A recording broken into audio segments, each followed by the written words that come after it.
We are live. At 6 o'clock, let's call this meeting to order. Sorry. All right, I've got 6 o'clock. Let's call this meeting to order. If we could get the roll call, please.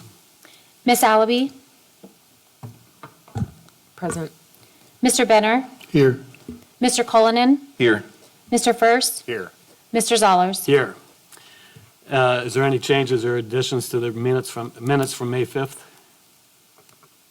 All right, those will stand as approved. Any changes to the agenda? Okay, that too will stay as presented. You, I believe, are the only speaker, so if you would please stand up and raise your right hand. Do you swear or affirm that the testimony you give in front of the commission will be truthful? If so, please answer, I do. Thank you. Okay, I'll repeat myself for him. If you would, please raise your right hand. Do you swear or affirm that the testimony you give in front of the commission will be truthful tonight? Yes. Okay, good. And also, as we're moving forward, do you mind please signing in? Okay, with that, let's, no public comment. Very good. Let's go to new business. Melissa, if you could get us started with what we're looking at, number 1.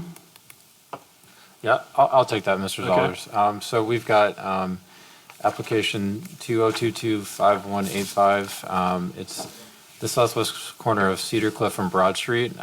Express Wash Concepts, which this would be a Moo Moo car wash. And Melissa, if you could scroll down to the packet here or pull that up. We'll also give the applicant a second to get ready. Yeah, just to get the site plan, not the renderings. So this is, this property is located at the southwest corner of Cedar Cliff and Broad Street. It's west of the now under construction Sheetz gas station. It's located on parcel 67-00086. The applicant is Scott Messing with Express Wash Concepts. He's requesting the approval for a major site plan for the construction of the Moo Moo Express on about 1.16 acres. The site plan is in front of you. So previously, the project went to BZBA and received approval for vehicle car services washes, which is a conditional use in the community commercial district. The proposed development is, in terms of building typology, calls for small and medium commercial buildings. The site includes 3 access points off of Cedar Cliff, which on your screen is the southernmost part of your screen. In addition, we've got the different layouts for curb cuts. You can see some are split. The easternmost one is designed to be entry only. The middle is either direction, and the western one is exit only. And that structure on the left is the car wash itself. You also note that the stalls, 20 of them have vacuum components to them as well, as part of this car wash concept. The required parking count appears to be met. In addition, the site has a center 2-way access drive that runs through it. Parking is located adjacent to it on the east and west sides.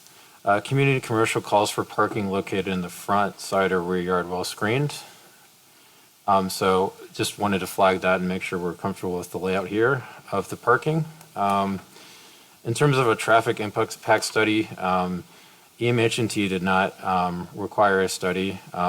They assumed that the master planning of the shopping center along Broad Street contemplated a use similar to this. The applicant worked with us to provide a stacking diagram. I believe the stacking diagram does show that about 36 cars, and Melissa, I don't know if you got in there, but if you could scroll to it, but about 36 cars could stack in the queue in this facility.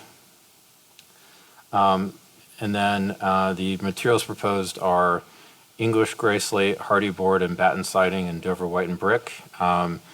The district calls for natural materials or hardy panel on the front and side facades, which the applicant appears to meet. And here's the stacking diagram in front of you.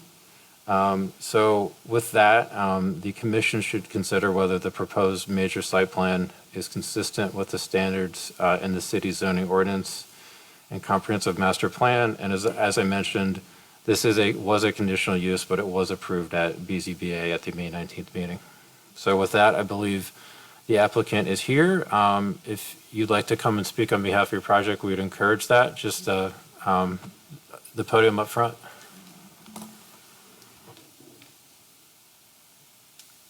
If you would, please just state for the record your name and address. My name is Steve Hermiller. I'm with Manick Smith, address 1160 Dublin Road, Columbus, Ohio, 43215. Scott Messing, 9881 Haverford Place, Pickerington, Ohio, 43147. Thank you very much. We'll listen to you guys' presentation real quick and see what we got here. So I guess we appreciate, the considerations that staff has made, and we've worked back and forth with staff to try and accommodate some of the features that you see now on the plan, which is why we appreciate the approval we received the other week. And, I believe today, I think we just got the comments from EMH&T today or a day and a half ago, I think. It was, I would say, about a week ago.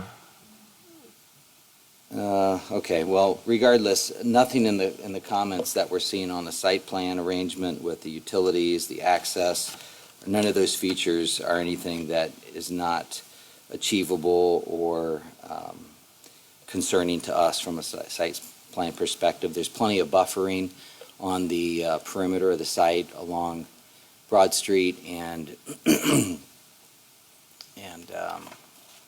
adjacent users for daylighting down of the grading, screening, and things are all appropriately handled. So I don't believe we have any concern about any of the comments, and we appreciate, the ability to continue to work with staff, subject to your approval tonight. But if the owner would want to say anything relative to the business itself, if you're not familiar with, Express Wash and their business model, maybe you can share a little bit about that. Absolutely. I'll hit probably the high points because we're all probably a little bit familiar with Moo. And one of the things that was brought up at BZA was sometimes there's some stacking issues on the busy, heavy days of the year. There's about 5 a year that we run into, maybe 6, just depends on weather, depends on holiday. And what we've tried to do in recent plans is add an extra lane of stacking, so we have 3 lanes of stacking.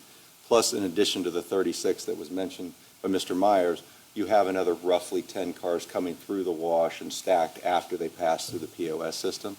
But we're happy to make any revisions or suggestions that you guys might have. As, we've added, and one of the other points that was made at BZA was one of the discussions was that third exit point. And the reason that we've added that third exit point was just an exit is to allow the 1/3 of the customers that exit only and don't use the vacuums, to allow them just to exit out and not be clogging up and then stacking into the one entry exit lane.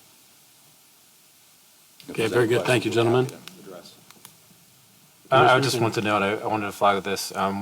They did in discussions previously with the applicant, there's just a slight tweak that would need to be done on the lighting plan to meet our code. It's very minor. They've agreed that that'd be something they could tweak in the PGU process. It just involves the height of the light pole and a few spots where the light's a little too bright. So that was a condition that I wanted to throw on there, as well as coming in later for signage. So just wanted to note that clearly as well. Okay, thank you, Eric. Questions from up here? Statements?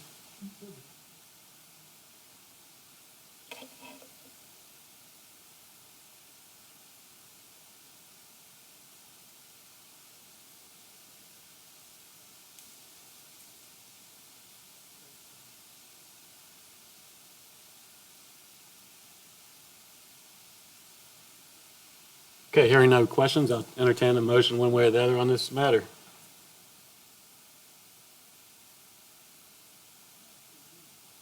Go ahead, Mr. Benner. Fast enough for you. No, go ahead. Chairman, I apologize. And I'm unable to see it, maybe staff can help me, but it says that the color rendering package shows a different configuration than the site plan itself. Has that been rectified? I think we did on Monday, and Myers might be able to comment. We rectified it as, there was things on here showing previously like differences in curb cuts here versus the site plan, or there was a fence previously, things like that. So This should reflect what we've got on there. I can't say it's 100% the same as site plan, but it's very, very close, in terms of colors and access drives and things like that. I would also add that, since there was a comment from the city engineer that said that they had no concerns with what was shown at the previous approval in the three entrance approaches because it was a private access drive as well, and the stacking was accommodated, so I think satisfied. Thank you. I will also note that the colors and materials are noted on a sheet in the documents provided. So that's what when I made the staff report, that's what I'm going off of as the governing document for this project. Okay, thank you, both of you. Okay, and then I just want to clarify what the director brought up earlier on the parking. And actually, I just ask any of my fellow commissioners, community commercial calls for parking located in the front, side, or rear yard, well screened. Do you feel like this parking on the east side of the building, is that correct?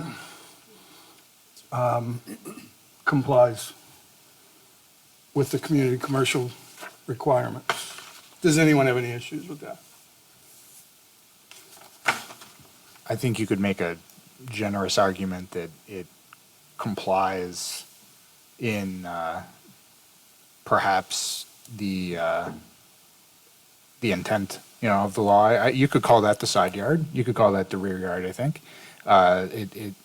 There's some openness for interpretation there, but, I feel like it generally complies. Also that because there is, I would say that the building is effectively screening, so I would say that is quite well screened, at least on that direction. Okay, yeah, I don't think there's any question that, I am familiar with the car washes throughout Central Ohio, and they're all very attractive and put together real well. I don't have any issues with that.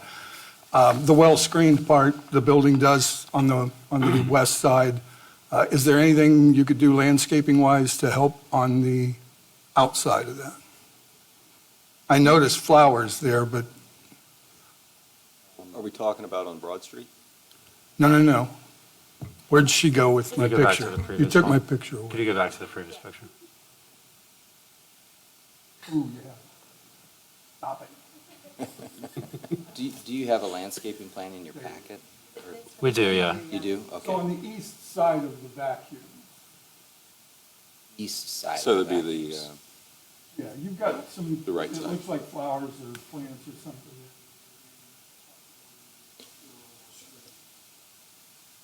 Between us and the service station? Correct. Well, 'Cause between what you kind- and the first, and the stacking lanes, actually, is what I'm talking. So there's two rows of screening actually Oh. between on the east property line and another buffer row of screening on the headlights of the cars He- that would park there, I think you're talking about, right, right? okay. Yeah. So I'm not a landscape architect, but, What do we got when then? I look at the CAs and the shrubs and shrubs. and- Shrubs are on the sheets side, correct? They are, but that's what you said, the east side. Well, okay. What I said was the east side of the vacuum area. Yeah, Right. that small, Yep. narrow. The center lane, that Yeah, small the narrow stacking, there. yeah, and that's where I'm seeing shrubs, which are CAs and, Flowers to me. it says shrub. Deciduous shrubs. Okay, your picture's misleading. I'm not sure who Deciduous did- shrubs do I'm not sure who flower did the rendering, typically, but okay? They're supposed to be shrubs of whatever Any the mature height. suggestions? No, quite honestly, I wanted just to bring it up to see if anyone else had problems. I certainly don't have any problem with Moo or the way you put something together or how attractive they look. I just want- All right, well, let me ask, any concerns about that statement? I think either way, from looking at the side yard setback, what's shown in the visual does achieve typical headlight screening. So that question's more internal to the site. Okay. All right, very good. Thank you, Mr. Benner, for the question and the response up here and you guys' input. All right, back to my call for a motion. Can I entertain a motion one way or the other, please? I would make a motion that we approve this application on the condition that the lighting situation that has been discussed with staff be included in this. It's Mr. First, I second that motion. Signage. And signage will come in at a later date as well. Yes, well, signs will always come when they're, yeah. Okay, very good. Okay. Do I so- need to restate, Mr. Schutt? Why don't you- I would prefer a little more clarity on the lighting stuff that was discussed. There's, in the motion. the lighting conditions are that the lighting plan meets the city's code. Okay. I can Mr. live- Benner, want to I try can to live do with it that. again? Yeah. Okay. Are you sure? Okay, then I will make a motion that we approve this application under the condition that your lighting plan Meets the city's code. complies and meets with our city code. And of course, the signage will have to be approved at a later date. Is signage a meeting or is it administrative? If, it depends on if you meet our signing or not. We can get into that later. Okay, we have a first on this. Yeah, this is Mr. First, I will second again. Very good. Okay, we have a first and a second. Can you call the roll, please? Miss Allaby? Yes. Mr. Benner? Yes, Mr. Cullinan? Yes. Mr. First? Yes. Mr. Zollers? Yes. Thank you, Joe. Thank you, gentlemen. Appreciate it. All right, good luck out there. The other item that is on the agenda is a placeholder, primarily, for the sake of discussion. So there is no other business to discuss tonight, if I'm correct on that, correct? There's some, Okay. so we have, I don't know if there's a way to do this, Attorney Schuck, but we have, Well, it's actually, it's listed under other business, Yeah. but it's technically old business. Application 2022-5064, we received an email from counsel for the applicant requesting to or indefinitely table this application.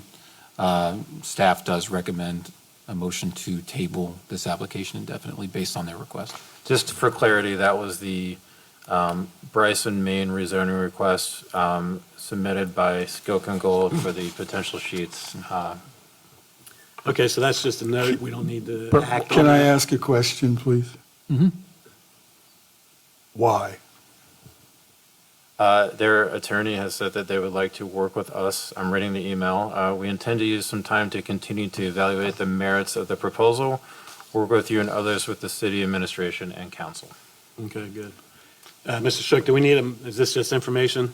I For do the think we need a record? motion to table it indefinitely based on the Okay. request of the applicant. All right, can we get a motion to table this? I do have a question. What happens if the motion fails or there is no motion? We would probably want to convey that to the applicant. I think that certainly due to no fault of the planning commission, I think we as a staff gave the impression that it would certainly be approved just because it's at their request. I believe, and I am guessing here, that the purpose of this request is that they read the room and believed that there was a strong probability that it would be denied, and didn't want to limit their ability to make an application within the next year for rezoning for some other type of project. Let me ask, can we make a motion to table this for 90 days and then review it in 90 days? You can? Let's entertain a motion in that vein. Yeah, this is Mr. First. I move that we table this application for 90 days. I'll second. Okay, Mr. very good. Bennett. We have a first and second on tabling application 2022-5064 for 90 days. Can we get a roll call on that, please? Miss Allaby? Yes. Mr. Benner? Yes. Mr. Cullinan? Yes. Mr. First? Yes. Mr. Zollers? Yes. Okay, very good. All right, with that, we are adjourned, ladies and gentlemen. Thank you very much.